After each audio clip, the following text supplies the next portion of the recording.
of course.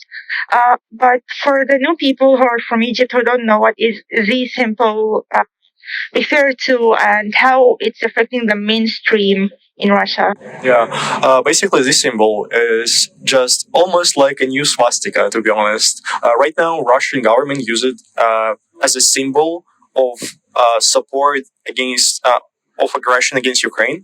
And the history behind this symbol is basically when 21st of February, when just the war started and Russia invaded Ukraine from 4 directions. So this is a huge war, the biggest war in Europe since the Second World War. And Z was standing for to mark one of the directions of the Russian army, which was going to invade Ukraine from Donetsk and Luhansk directions, which are the main direction, basically. So Z was like the most common sign on the tanks, on the vehicles, on different armored vehicles, just to show that this is Russian tanks, let's say. So, but then Russian government was thinking, they were like, oh, this symbol is starting to get popular among our population, those who support the war. So we should, develop this symbol so it will become the symbol of Russian, power or something. So since then, Russia became like a Z itself. It's all over in every single city. Even in my hometown, they got those Z symbols. And what's more interesting, they made this Z combined with we got this symbol of Russian victory from the Second World War, and before that, it's basically it's called Georgian ribbon, Georgi ribbon, and it's like saying Georgi ribbon, so it's like related to church actually. So this is also relates to the church and at the same time to the invasion, and so they combine it to the Z letter, and it's all becoming like a huge support of the war combined with the church. So yeah, it's the history of it basically. Yeah. Thank you so much for explaining that. Let us know more about the church. Like, I understand now more, and I think people understand now about the Z and what its mission in Russia and how it came from. But I've seen lots of articles about how Russian mainstream and in the television, like trying to mobilize young people and using religion about that. So what are your thoughts about it? Yeah, so basically Russia is Catholic, but it's not just Catholic. It's not Catholic, but it's Christian. But it's not Catholic, it's Orthodox.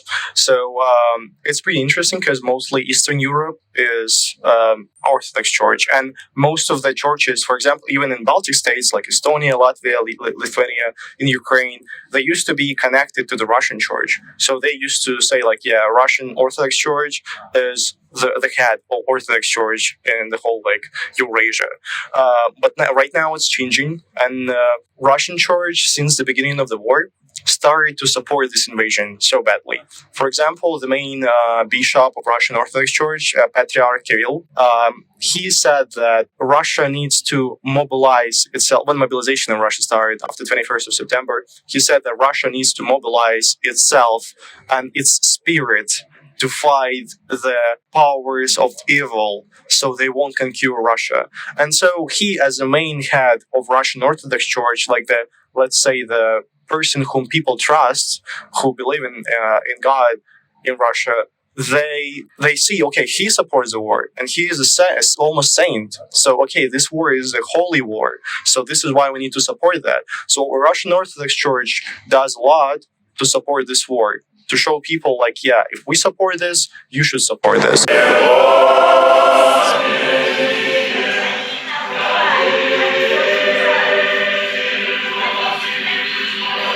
И вот это желание победить Россию сегодня приобрело, как мы знаем, очень опасные формы. Мы молимся Господу, чтобы Он вразумил тех безумцев и помог им понять, что всякое желание уничтожить Россию будет означать конец мира. Сегодня мы знаем, что возникают очень большие угрозы миру, нашей стране, да и всему роду человеческому, потому что у каких-то безумных людей появилась мысль о том, что великую державу российскую.